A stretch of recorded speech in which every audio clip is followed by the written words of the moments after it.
Hello বন্ধুরা, আজকে আমরা ফাইনালি চলে এসেছি কলকাতা থেকে। আমাদের যে মেদিনীপুর ব্যাপী যেটা ছিল আজকে ব্লগিং ইন্টারেস্টটা 3 দিন ব্যাপী আমাদের হচ্ছে। আর এই আমাদের দেখছেন 2 হুইলার করে আমরা চলে এসেছি। আমরা কলকাতা থেকে আমরা যাব মেদিনীপুরের যে ব্লগটা তোমাদেরকে দেখাবো, গ্রামের ব্যাপার। আর আমার এই পিছন দিকটা দেখতে পাচ্ছ কোলাঘাটের ব্রিজে, ওখানে আমরা এখানে একটু বিশ্রাম নিলাম।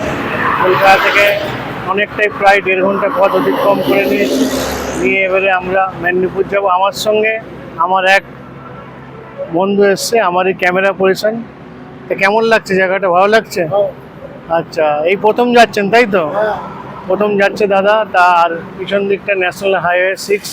আমরা আর কিছুক্ষণের মধ্যেই ফের আমরা বাইক স্টার্ট করবো। এখানটা একটু আসলাম, এসে একটু জল খেলাম, খেয়ে একটু হোল্ড করলাম।